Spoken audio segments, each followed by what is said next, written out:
n'Imana twamenyaga urukundo dukunda, tukamenya n'uburyo itwitaho.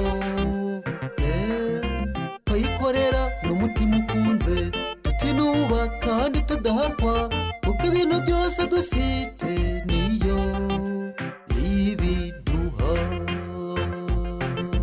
Isuzume neza nshuti yanjye, nibura igisonga kiza cyane, ikiranukira shebuja nk'uko abishaka, cyangwa nibura igisonga kibi kinyereza umutungo wa shebuja, utazabwirwaye amagambo ngo sinakumenye. Isuzume neza nshuti yanjye, nibura igisonga kiza cyane, ikiranukira shebuja nk'uko abishaka, cyangwa nibura igisonga kibi kinyereza umutungo wa shebuja, utazabwirwaye amagambo ngo sinakumenye.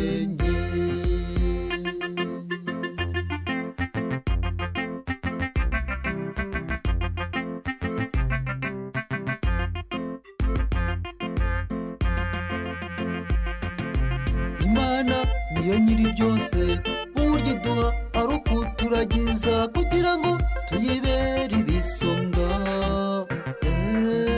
Ikibabaje mbe bwoko bw'Imana, turabifata nkaho ari byacu, tukirengagiza gukiranuka mu kwidusaba.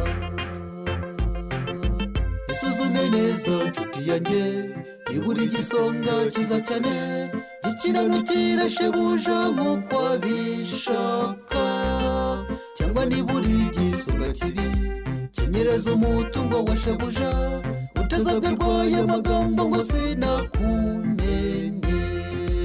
Isuzume neza nshuti yanjye, nibura igisonga kiza cyane, gikiranukira shebuja nk'uko abishaka, cyangwa nibura igisonga kibi kinyereza umutungo wa shebuja, utazabwirwaye amagambo ngo sinakumenye.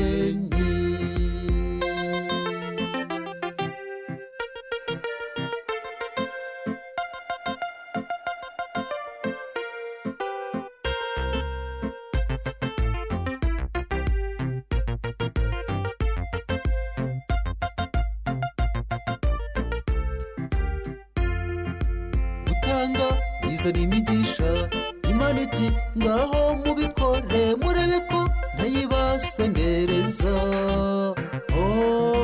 None bakurwa bwoko bw'Imana, mwibuke ko umwami agiye kuza, akabaza buri wese itara nto yaragijwe.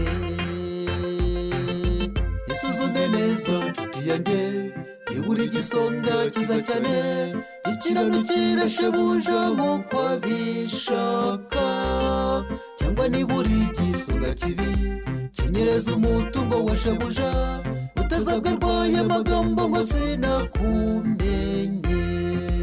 Isuzume neza nshuti yanjye, nibura igisonga kiza cyane, gikiranukira shebuja nk'uko abishaka, cyangwa nibura igisonga kibi kinyereza umutungo wa shebuja, utazabwirwaye amagambo ngo sinakumenye.